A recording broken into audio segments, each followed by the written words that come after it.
Hey everybody, it's Bruno and MB, where it can't all be serious and in this box. And today I'm with one of my favorites of all time, Angela Archer, who goes by the name of Angelina Bambolina, Carmelina, Sacralina, Dumbelina, Tumbelina. Right? You got it. Spell it. Okay. Yeah, okay. That's a lot of initials, but I know them all.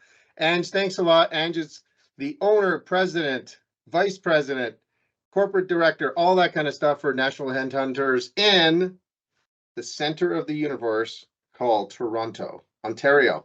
Welcome, Ange. Hi, thanks for having me. Ange, that's a hell of an introduction. I might ask. Tough to follow. Well, Ange, you know what? You've been doing recruiting for a long time, and we thought we would have what I call an expert in the field, because a lot of people out there are thinking of transitioning jobs, blah, blah, blah, blah, blah. And we're going to have a little fun, as you probably know, on all our calls. But why don't we start off with, like, how does, like, our little thumbnail, I look over here as if it's over here, but you know what I mean? Like, the thumbnail on our video is about getting, I guess, noticed in the job market. And you were talking about your profile. So let's talk about people's profiles when they're looking for jobs. Yeah, I mean, there's a couple of different profiles. There's your resume profile, there's your LinkedIn profile. LinkedIn seems to be a pretty big one right now. You want to make sure that you have relevant experience on it. It looks good. There's no spelling mistakes. You don't really need to talk about, your church going grandma on. I've seen some crazy stuff on profiles, but you want to keep it clean, keep it to the point. And then the next thing that you're going to want to do is pick up the phone when a recruiter, a talent acquisition, somebody calls you. That's going to be your first point of getting noticed. So we're going to get that. That's the second point we want to talk about. But it's interesting you talk about LinkedIn. That has become the Bible, the Quran, the playbook, the special recipe at Kentucky Fried Chicken, which is now called KFC. I think they still have the secret herbs and spices. Ange, do you have KFC? We do have KFC, and Colonel. No, I don't mean like, are they in Toronto? I'm saying, do you actually consume KFC chicken? Yeah, we do. And Colonel Sanders used to live in the neighborhood that I used to live in. No way. Yes, Applewood. Yes, down in Mississauga. Yeah. Did you ever meet him? No. I could lie and say I did, but I didn't. No. No way. Interesting. Yeah. So it's just like KFC. Yeah. It's a special sauce, but is it really the be all end all LinkedIn? I mean, it's a pretty important piece right now. There's a lot of businesses that are having their in-house talent acquisition do a lot of sourcing off of it. In my personal opinion, I feel, probably 80% of headhunting firms or recruitment firms would be out of business without it. They don't know how to function without it, which is good and bad in some elements. I think LinkedIn is an important tool for a lot of people. A lot of people are getting jobs off of LinkedIn. I am not, how they say when you watch TV or even our show, I think we have a disclaimer that says this does not express the opinions of the station and all that kind of stuff. So I'm not going to throw you under the bus. This is not what we really planned on doing, but I don't know. I can say kind of what I want. But, you mentioned corporate recruiters using LinkedIn and professional recruiters like you and what I used to do. They just rely on LinkedIn. I don't consider them professional recruiters. Just because you find a profile and you present it to a client, and one of the things you find them is on LinkedIn, but even the internal recruiters, I kind of have been quiet about this because, you got to be polite, but when they say we do what you do, what's your feeling? Yeah. And I don't want you to get you in trouble with your clients, but. No, not at all. Listen, I think LinkedIn is a good tool. I don't think it's the be all of a good recruiter or a headhunter. Somebody that I worked with a long time ago taught me about headhunting and picking up the phone and making the call. You know, it's more than just looking at a profile and sending a message. I call that desk jockey or passive recruitment. Like you're sending out a maybe wish list, they'll get back to you. I myself and people that I work with, my team, we actually will do a bit of research and find out who our new client is, who's their competitors, and pick up the phone and start calling their people at their office, at their home, at their cottage if we have to. You know, that's how we kind of break the mold and go outside of the LinkedIn piece, because anybody can send a message on LinkedIn and hope that somebody gets back to you. So Yeah, and you know, this is not a bash on to internal recruiters, because I've had a couple of conversations, especially since, you know, last 5-6 years, where I'm kind of a little less into it. I consult and have that training program, which you remember. yes. And some HR people have called me, and well, first of all, the chicken shit ones, they send me a message on LinkedIn and say, I don't agree with what you say. We do a really good job internal recruit. I never said you didn't do a good job. For the record, and you are, where's Margot? Where's the puppy? She's a witness too. Like, I didn't say you do a shitty job. I never said that. I just said you don't do what we do all day long, right? And by, you know, in contrast, I say, I don't do what you do all day long. I don't do compensation modeling and whatever the hell else you do. It's not a me against you. It's you just do not compete with us. We do this all day, all night. Would you agree with that? And I'm not looking for just For agreement, but sure. No, I do agree with you. I agree fully with you. yeah, one of the things that I get, and I want you to comment on it, is we talk about this all the time in our training too, is that professional recruiters, we kind of sometimes forget about the ethics for a minute. That's a big forget about it. But HR people kind of go, and not just HR, even other people, because I'm not fully bashing HR people. I have a CPHR, I get it. There's a lot of value. They kind of say, you guys charge us a lot, right? And what I think the market needs to understand is that we don't work hourly. Yeah. We don't get paid hourly for what we do. If we don't find somebody, typically, we don't get paid. So if it takes us 10 minutes because we're really, really, really good, or it takes us 10 years, we get paid the same amount of money. So we can't compare with internal recruiting companies. No, and we spend our lives building relationships so that we can have some of those quicker, closes. We've put the time in, we've spent the hours with certain candidates or certain people, calling them, talking to them, how's their family, what's happening in your career, so that when we do get some of these situations come up or those job orders come up, we're able to fill it rather quickly. But then there is the other ones where sometimes we spend 40, 50, 60 hours on it and then it closes internally, or they've changed things. So I think our fees can seem high at the moment, but I think when you average it out in the long run, it's actually pretty reasonable. And Well, you get a guarantee. and I trust you enough that you would shut me down if I say something wrong. And I just feel comfortable talking around you because you're in the same gig and you understand what's going on. But another person called me and said, you guys charge too much or whatever it was. And I just said, well, what happens if you don't find somebody with your internal resources? Do you give your paycheck back? Right? And they're like, well, no, I mean, it's my full-time job and I do this and I do that. Okay, but you didn't accomplish the goal. You didn't find the best available candidate. And some internal recruiters, man, I'd hire them in a minute. And those are the ones that aren't calling me that are offended. They're like, you're absolutely right. The thing that, drives me crazy about being a professional recruiter is I'm going to ask you, what is, for anybody that wants to join the crazy circus that we do, or I did, what do they need to be aware of? First of all, how you get paid, right? It's, it's a roller coaster being in recruitment, and not a lot of people can ride the ride for a long time. A lot of people think it's glamorous at the beginning. Oh, you could make this much money and you do, but it's hard. You know, it's hard. You take a lot of rejection, you get a lot of no's and a lot of maybes, and you know, you get ghosted so much, you know.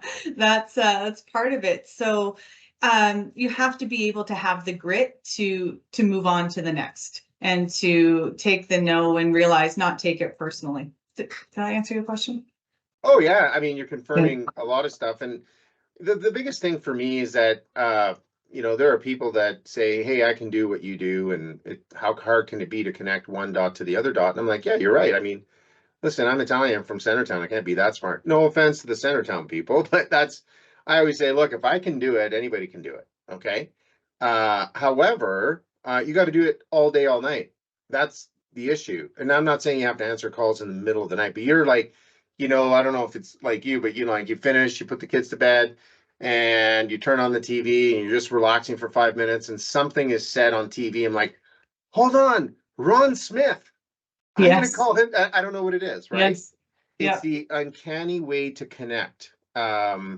And I think you have an incredible ability just to remember the pizza driver's name. I'm like, Ange, I need one of these guys. And you're like, oh, there's, so walk me through about how you can retain so much. You know, I thank you for saying that. I don't necessarily feel that way. I had a mentor, Doug Ross, who was like the perfect mind. That guy could I know remember Doug. some.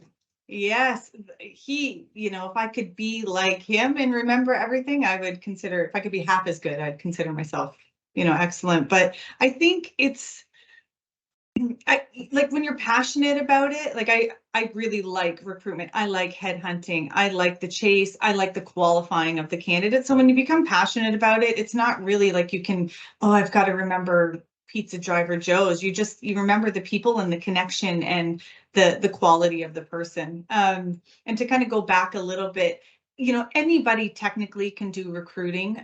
You can put people in front, but it's actually getting the right candidate, understanding your client's needs there. And I hate to say this word, but the culture of the business, we can't really do the culture, but we can get a good understanding. So it's also a little bit of matchmaking, like finding the right person at the right time. And there's an ability to understand your client, because your client could give you a list with A, B, C, and D and tell you that they need to have this, but then when you get that person in the interview, they're not the right person, because that's not actually what the client is looking for. So you really have to be able to listen to the client, look at their company, and kind of read between the lines a little bit. So, and that brings us to we're talking in the bubble, like we're talking like as if you and I are talking and saying, I don't understand why that client or candidate's taking this job, and we're like, my God. And I've always equated, we always joke around, but it's an actual, I guess, concept that I built my training and my company around, is saying it's just like marriage, right? Is you never marry the person you should marry. It's always you marry the person who you want to marry.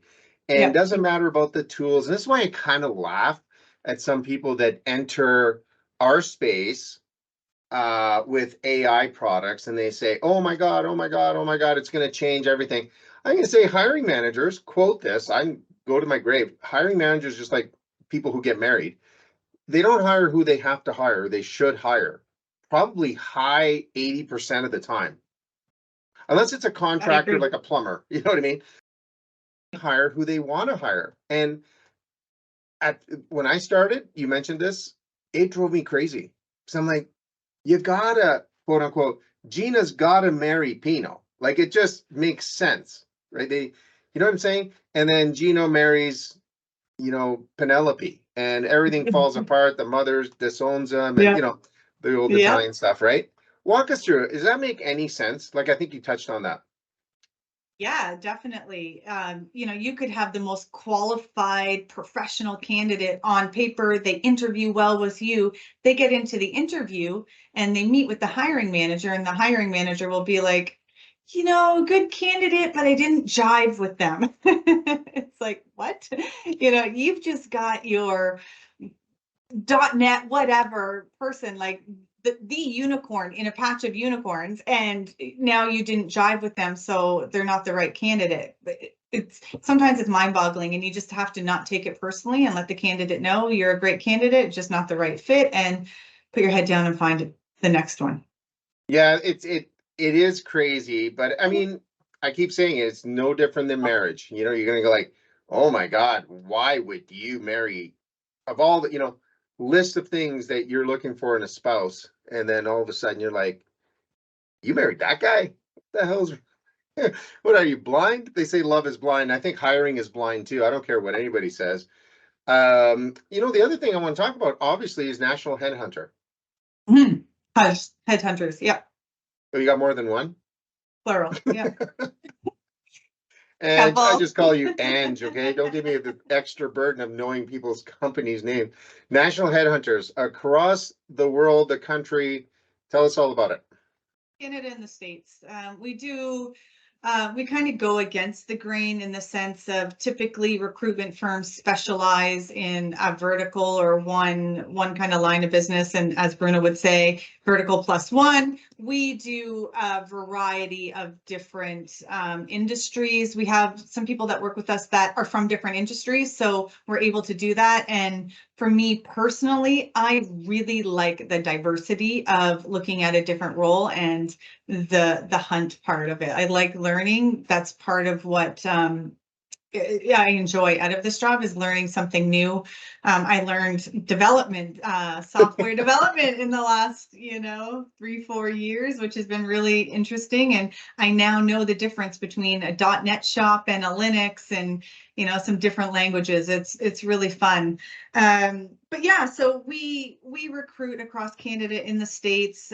Lately, we have done quite a bit of hospitality. I have some hospitality in my professional blood, and just been doing quite a bit of hospitality, sales, marketing. Been fun.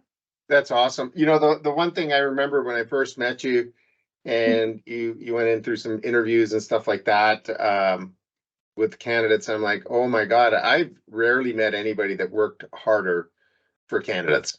And I'm like, Ange, seriously, you're gonna have to start drinking on the job. They're gonna drive you crazy. And I don't think I'm that bad of a guy, but it was just like, oh my God, like you just really cared about them. But yeah. Speaking about really caring about candidates, so if you're looking for the job, you mentioned this about answering the phone. Let's spend 30 seconds, a minute, 2 minutes, maybe 3 days. It doesn't matter. What did you mean by answer the phone? Because I say that all the time. So when myself or anybody calls you from a recruitment firm, from an HR company, take the call. People think, oh, I have a job. It's a recruiter. They're an ambulance chaser. I don't want it. There's kind of a stigma against recruiters and headhunters, but really there shouldn't be. Like, we can be your best friend. Right now, you may not need that job. You're on top of the world. And I've seen it plenty of times. I've reached out and called, Jim, he's the VP of Oracle. And he's like, Angela, I'm good right now. Everything's really good. And I'm like, great, save my number, save my number, because let's chat. Lo and behold, I've got a call. Angela, there was a restructure and I'm on the market. Like, what do you got for me? What do we call those? What do we call those calls? You know what I call them? Hey, buddy. What do you call Hey, buddy. Hey, buddy. Hey, buddy, how's it going? Yeah. I just got a message from you. Johnny, that was 2.5 years ago. You never returned my call.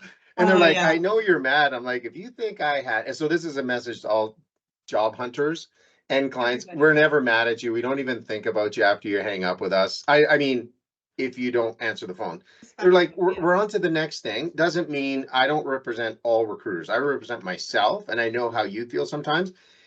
I equate this, Ange, to, let's say you and I are on the same Sunday night pickup hockey league. We need a goalie on Sunday. That's and if we go through the list of the hockey goalies that we know, and at the end of the day, the client kind of has to settle for a goalie, or else their company's in trouble. So it's nothing personal, but the hey buddy calls, I used to really get annoyed by that, and now I just kind of find it, You know, like they'll say, "Hey, buddy, how's it going? You know, how are your kids, Mario and Salvatore?" Okay, those aren't my kids; those are my dogs. But it's like, so walk me through. Tell us the funniest. Tell us a funny story about a hey buddy. You told us about the Oracle, blah blah blah, but Um, how uncomfortable they were about calling you. So many. Like I love the ones that you sent something a year and a half ago. Oh, I didn't see this until now. Yeah, Or oh, sorry about the response. I didn't check my email. So, I have a free availability now if you want to chat. And it's a year and a half old and that rec's been closed for, yeah. a year later. So those are some good ones. Is it mean for me to laugh?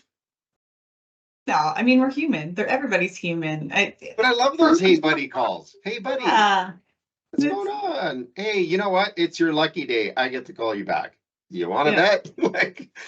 Yeah. And I feel bad for them because they probably had some anxiety about calling you back because now, the foot's in the bear trap and they're in trouble. They're in hell. They're like, and I feel for them because I'm like, hey, chill out. It's all good. Whatever. But the whole answer the call. I say to everybody, the two killers in your career is not answering your phone or not And answering your lying. freaking text or email. It's called instant texting, instant messaging, right? Just tell me you're not interested. Tell me, call you back or call me back. Because having a job is probably the second most important thing in the world, other than getting out of the coma if you're ever in a coma, because you need to work. So we're like, we got nothing against you. Now, if a recruiter's treating you like shit, punt him or her. For sure. But answer your text, answer your phone. Like it doesn't drive me crazy. I just go on to the next call. What do you think about that? Yeah, I mean, it can be frustrating, just to kind of extend that a little bit. If you do answer the phone, you're interested, and then you just disappear. Like, what? I booked a time for you to build your profile. I know what's going on. I'm waiting on your resume, or we have a really good connection, and then you're gone. That's really frustrating because then I'm going to kind of put a note in my system about that. Because that also speaks to your professionalism if we get you in front of a client. It's always good. A quick text or message, sorry, something changed, not interested, any of that. And can I add on to that one more deal killer or one more thing? Hold on. That's an extra 30 cents. But go ahead. I got 50 cents for you. Okay. Don't lie.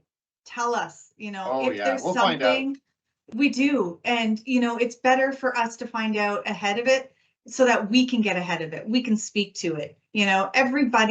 Mostly everybody has had something go wrong in their career at some point. But if you try to hide it or just not disclose it, it can just make us all look bad. So just don't lie, be honest. Well, we're your friend. We're here to help you. Yeah. And you know what?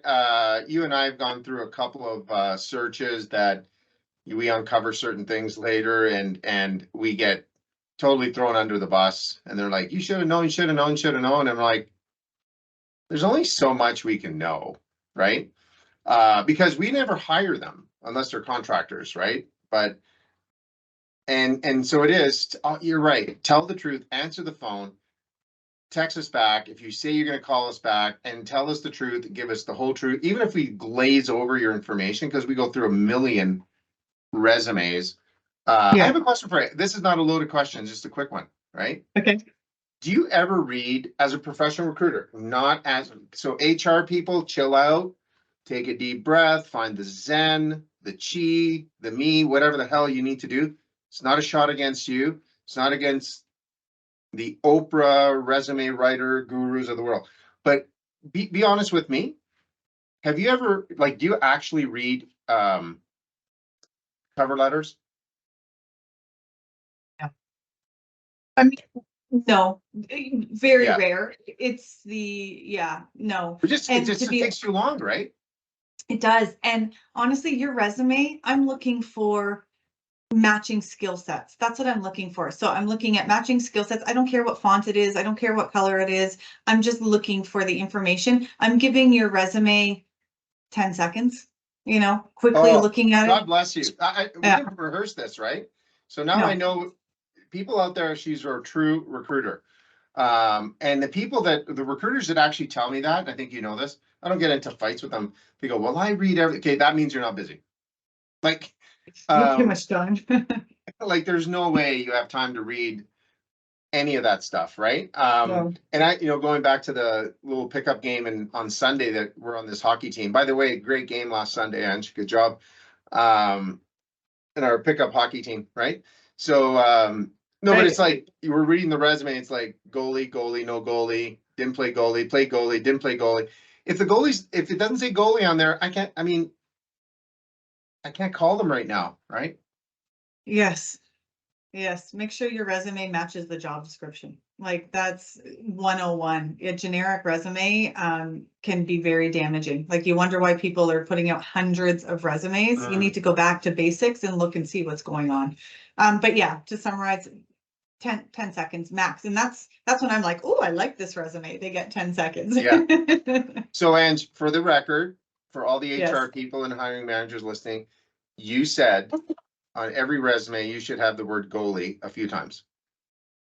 Yes, 95 times. Goalie. Okay. Ange, yes. I want you to come back on the next session. We're going to talk about, by the way, thank you very much for being on here. I know that you're very patient with me. Drive me crazy. But I want to talk about what not to expect about a recruiter, because that's kind of a time waster for a lot of people, and they call us for a lot of things. But I want to just make sure that you tell people what kind of not to expect from us. Is that okay? You coming back next time? Sure. Yep. All right. Thank you. Thanks everybody. We'll see you guys next time.